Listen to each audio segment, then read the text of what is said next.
Bismillahirrahmanirrahim. Assalamualaikum warahmatullahi wabarakatuh. Oke, kita berjumpa lagi dalam pembelajaran matematika. Setelah lama tidak upload, Bapak ucapkan selamat pagi, selamat siang, selamat sore, selamat malam untuk yang menonton. Semoga dalam keadaan sehat dan bahagia ya. Oke.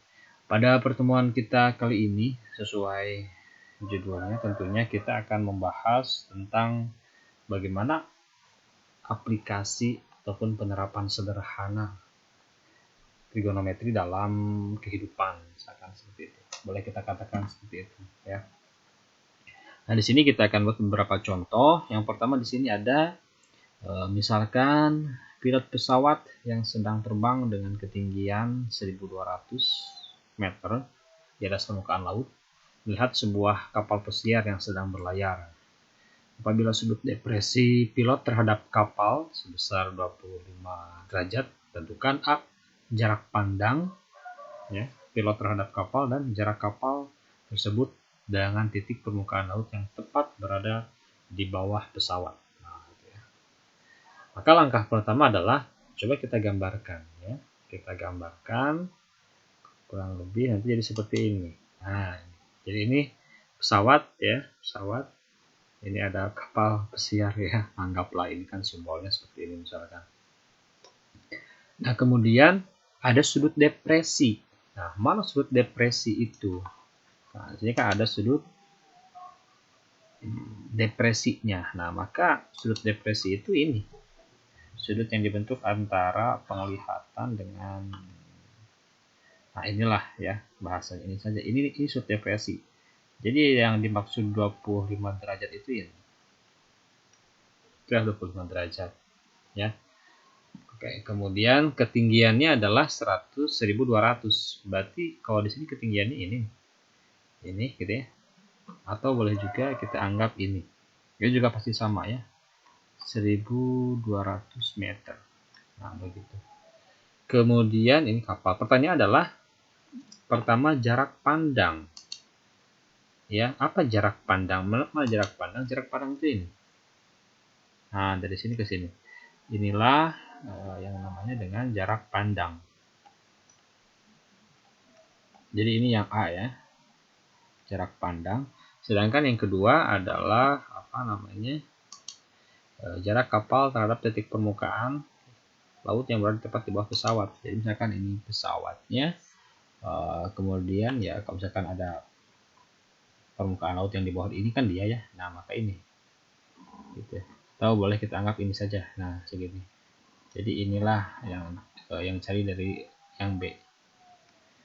Nah gitu. Nah maka ini sebenarnya memang awalnya cuma ada ini doang ya, sudut apa dengan diketahuinya ada sudut depresi dan ketinggiannya.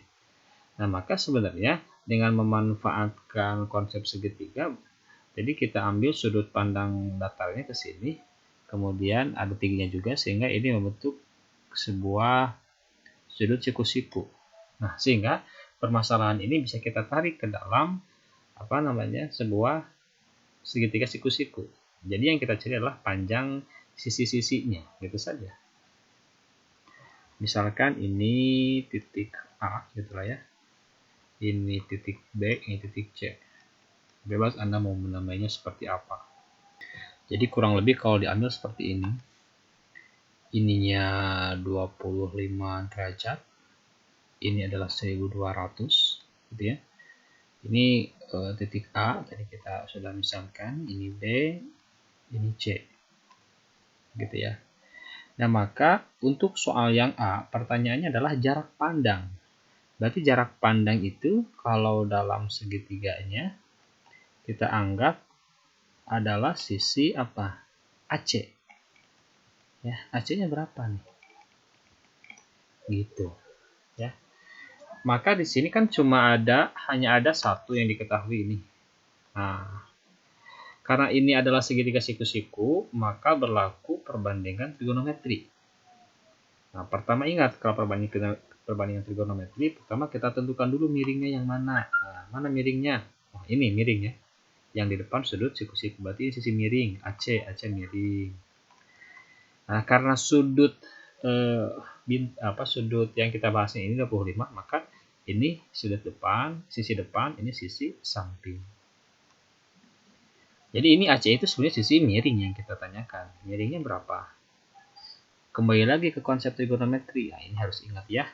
Jadi ada sudut nih, ada sudut ditanyakan miring, diketahuinya depan. Nah, sudut miring depan, sudut miring depan. Apa itu? Kita menggunakan apa? Betul ya. Ada yang menjawab. Kita menggunakan perbandingan sinus.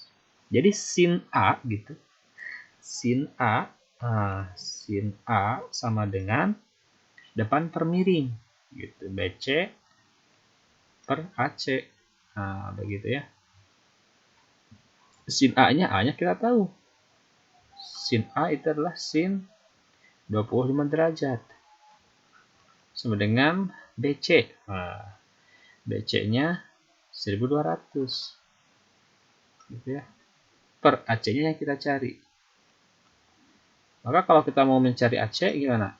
AC-nya ke kanan ya, dipindah gitu, pindah seakan-akan pindah AC sama dengan yang sin 25-nya pindah gitu kan. 1200 per sin 25 derajat. Nah, ini kan sudutnya tidak istimewa. Karena tidak istimewa, ya bolehlah kita menggunakan kalkulator ya. Jadi ini sama juga dengan 1200 per berapa sin 25. Anda boleh menggunakan kalkulator. Maka sin 25 itu nilainya sekitar ya 0,422. Nah, gitu. Sehingga kalau kita hitung besarnya itu adalah tinggal 1200 dibagi ya 0,422. Maka jawabannya adalah 2839,4 sebenarnya. 44 sekian. Nah, tentu satuannya adalah meter.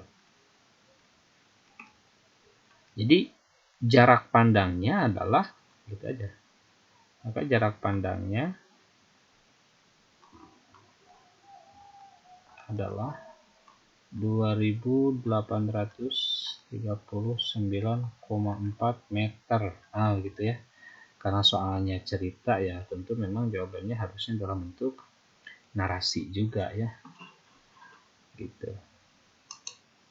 Gimana, bisa dipahami?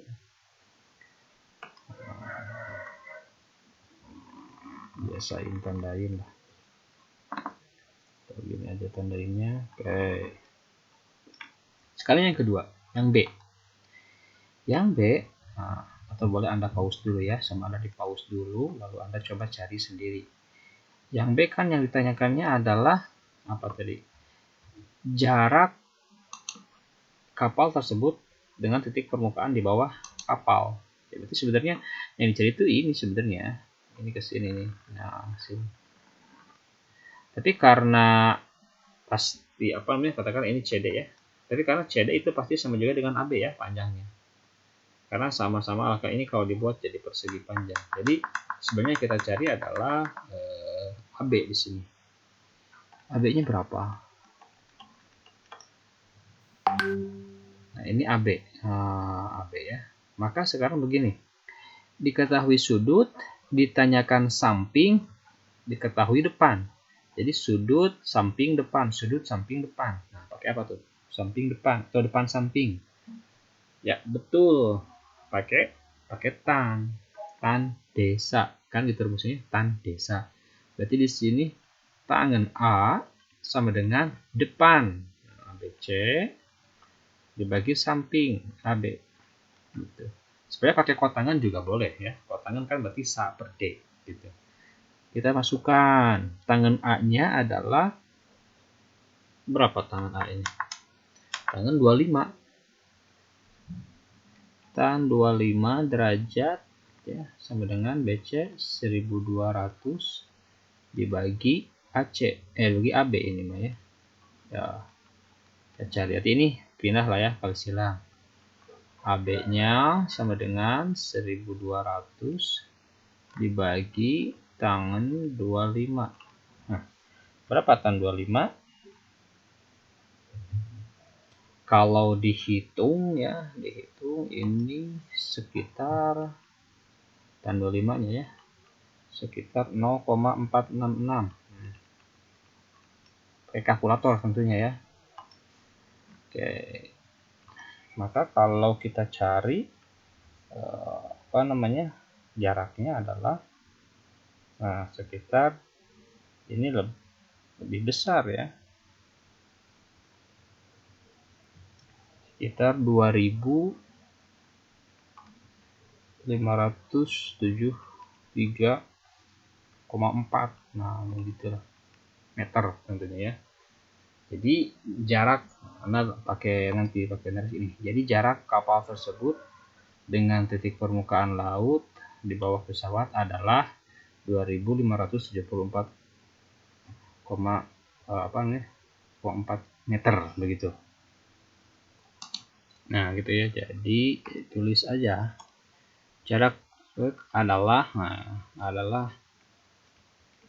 berapa ini tadi, 2573,4 meter. Nah gitu ya. Karena memang pada dasarnya nanti sih ya, kalau nggak sin cos tan gitu aja ya. Memang bagusnya ditariknya ke sana. Kalau nggak sin cos atau tangen gitu ya. Oke, bisa dipahami mudah-mudahan. Kita lanjut ke soal berikutnya ya. Nah ini. Seorang siswa akan mengukur tinggi pohon yang berjarak 4 akar 3 meter. Wah, ini hebat siswanya ya. Dari dirinya. Antara mata dengan puncak pohon tersebut terbentuk disebut elevasi. Nah, kalau tadi kan depresi, ini elevasi 30 derajat. Jika tinggi siswa tersebut terukur sampai mata, bagus nih, adalah 1,6 meter. Berapakah tinggi pohon? Ini contoh soal bagus, ada terukur sampai mata. Karena biasanya kalau di soal biasa dikatakannya jika siswa tersebut jika tinggi siswa tersebut adalah 1,6.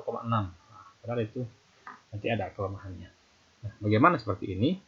Maka coba kita tarik dulu ya, kita gambarkan ya kurang lebih kayak gini lah misalkan ya. Dia ada siswa nih mengukur tinggi pohon ya. Dia dengan pohonnya berjarak 4 akar 3 meter. Antara mata dengan puncaknya terbentuk sudut elevasi. Nah, ini elevasi. Kalau tadi kan depresi mah di atas di sini ya. Kalau kita sebagai pengamatnya di atas 30 derajat. Jika siswa tersebut terukur sampai mata, itu sampai mata. Jadi sebenarnya tinggi siswanya bukan 1,6 ya, tapi bisa jadi 1,7 ya. Karena kan ada jarak tuh dari mata ke puncak kepala kita tuh sekitar 5 atau 10 lah gitu ya. Maka pertanyaannya berapa tinggi pohon? Berarti tinggi pohon ini, nah ini ya, X ini. Atau sebenarnya boleh kita cari, misalkan X-nya tuh dari sini ke sini, nah ini X. Nah ini X ya, sampai sini. Berarti nanti sebenarnya kalau tinggi pohon itu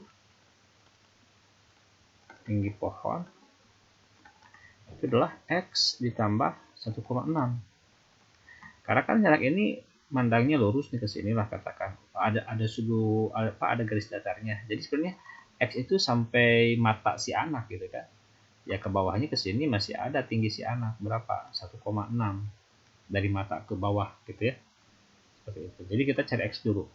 Nah, langkah pertama ya kita anggap saja titik pohon ini puncaknya adalah A misalkan ya. Di sini mata si anak adalah B, dan di sini titik di bawah A-nya yang tegak lurus dengan B itu katakanlah titik C. Ini tegak lurus. Nah, sehingga untuk segitiga siku-siku. Ini kalau ada yang nanya, ini dari mana dapat angka 30 si anak ini? Sebenarnya ada alat buat mengukur ya, namanya klinometer. Nah, Anda cari di Google aja klinometer ya. Klinometer. Oke, maka pertama kita tarik dulu ini ke dalam segitiga. Nah, katakan seperti ini ya. Berarti ini adalah A. Jadi kita misalkan di sini adalah B, di sini C. ini 30 derajat, ini X yang kita cari, dan ini panjang jarak dari anak ke pohon 4/3 ya. Karena ini segitiga siku-siku, maka berlaku perbandingan trigonometri, maka sisi-sisinya ada ya. Pertama kita tentuin dulu yang miring biasa. Miring itu di depan siku-siku, ini miring. Karena sudutnya dilihat dari sudut B di sini, nah maka X itu adalah sebagai depan, sedangkan ini sebagai samping. Kita mau mencari depan, diketahui samping dan sudut. Nah, sudut, depan, samping. Sudut, depan, samping. Nah, apa itu? Sudut, depan, samping. Nah, betul. Ya, seperti tadi kita menggunakan tangen. Oh, tangen. Tangen. Maka begini. Rumusnya adalah tangen B itu sama dengan desa. Kan gitu ya, desa. Berarti AC dibagi BC. Nah, tuh. Tangen B, B-nya kita tahu sudutnya. Tangen 30 derajat sama dengan AC. Kok AC? Ya AC-nya X ya. Kita cari per BC. Nah, berapa BC-nya tuh? 4/3. Nah, begitu. Maka ini bagaimana cara mencarinya? Berarti ini mah karena yang kita carinya adalah X, nah berarti 4/3-nya yang loncat ke kiri ya. Loncat ke kiri. Jadi 4/3 kali tangen 30. Ada yang ingat tangen 30 berapa? Bukan ada yang harus ingat ya. Berapa tangen 30? X-nya ke kiriin lah ya, biar enak. Ini ke kanan. Jadi 4/3 kali tangen 30. Betul, 1/3 tuh ya. Ini sama juga dengan 4 kali akar 3 kali akar 3, 3 kali 1/3 habis ya. Jadi X-nya adalah 4 meter satuannya, karena dari awal kita satuannya adalah meter. Gitu ya. Nah, maka sekarang berapa tinggi pohon? Oh, ini belum tinggi pohon ya. Karena ini baru tinggi dari jarak pandang lurus si anak ke atas gitu. Maka tinggi pohonnya adalah berapa? Kita hitung dulu tinggi pohonnya berarti 4,5 4 ya tambah 1,6 gitu aja. Jadi ini tinggi pohonnya nih adalah 4 tambah 1,6 berapa ini? 5,6 meter. Nah, begitu. Beres ya. Jadi kalau soal yang kurang baik biasanya diketahuinya jika tinggi siswa adalah 1,6. Berarti kan melihatnya ada jarak yang nggak kita hitung. Masa matanya itu ada di dahi kayak Dajjal gitu ya, tapi kan matanya di bawah gitu. Jadi ini bagus ada terukur sampai mata. Oke, itu saja pertemuan kita kali ini. Ya, cukup lah latihannya, penjelasan seperti ini saja sudah cukup lah ya. Nanti kita lanjutkan lebih dalam lagi. Kita akhiri pertemuan kita kali ini dengan bacaan hamdalah. Alhamdulillahirabbil alamin. Terima kasih. Assalamualaikum warahmatullahi wabarakatuh.